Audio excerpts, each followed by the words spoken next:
नमस्कार। सूर्य की चर्चा को लेके आपके सामने उपलब्ध हूँ मैं अभी फ़िलहाल। सूर्य मीन राशि में गोचर कर रहे हैं 14 अप्रैल तक। कन्या राशि वाले जातक इस वीडियो के माध्यम से जान सकते हैं, मतलब वर्गो, यदि आपकी चंद्र राशि कन्या अर्थात चंद्रमा आपकी कुंडली में वर्गों में है, कन्या राशि में है, तो ये जानकारी आपके लिए है कि सूर्य जो है वह आपके लिए क्या परिणाम लेके आए हैं, क्योंकि सूर्य इस समय गोचर कर रहे हैं मीन राशि में युति बना के शनि के साथ। आपकी कुंडली में गोचर में वह है 7वें घर में, और 7वें घर से सीधा बैठ के देखते हैं आपके लगन को मतलब आपको, जिससे आपके सोचने समझने की, आपकी पर्सनैलिटी फिजिकल मेंटल हर तरह से अफेक्ट होती है, उस पर असर बेहद स्ट्रांगली पड़ता है इस समय सूर्य का।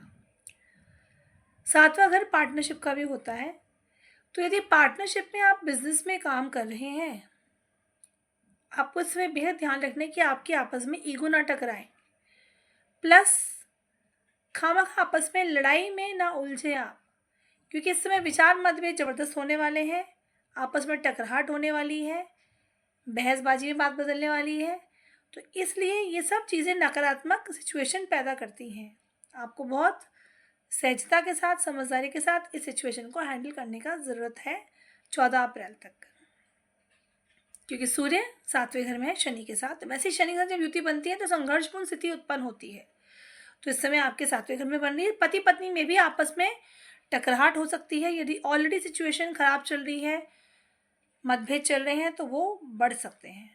तो उसको कंट्रोल करने के लिए आपस में एक दूसरे को नीचा ना दिखाएं, ईगो कंट्रोल में रखें, मेडिटेशन करें, जितना हो सके बहसबाजी में कम उलझे, समझदारी से चीज़ों को हैंडल करने की कोशिश करें, वरना चीज़ें नेगेटिव ही इम्पैक्ट देंगी। स्टूडेंट्स को भी फोकस रखने की बहुत ज़रूरत है। रादर मैं बोलूँगी इस समय सभी लोगों को अपने कार्य के प्रति फोकस्ड रहने की बहुत आवश्यकता है। घमंड ना लाए कि मुझे तो सब कुछ आता है, मैं तो सुपर इंटेलिजेंट हूँ, क्योंकि इस समय यदि आप ऐसे सोचकर चलेंगे तो आपके आधे डिसीजंस गलत ही होंगे। जो रिजल्ट आप एक्सपेक्ट कर रहे होंगे वो नहीं मिलेगी, और बेइज्जती अलग हो जाएगी। प्रॉस्पेरिटी इस समय आपकी, आप खुद ही दांव पे लगा सकते हैं अपने कर्म के बलबूते पे। तो इसलिए इस बात का ध्यान रखिएगा, जो आपको सारी बातें बता रही हूँ। आइज़ का यदि प्रॉब्लम है तो आइज़ का ध्यान रखिए, माइग्रेन का प्रॉब्लम है तो माइग्रेन का ध्यान रखिएगा। कॉन्सेंट्रेशन के साथ काम कीजिए, लेकिन बैलेंस तरीके से। ऐसा ना हो कि ओवर कर दिया आपने और फिर माइग्रेन आपका बढ़ गया, प्रॉब्लमेटिक सिचुएशन पैदा हो गई।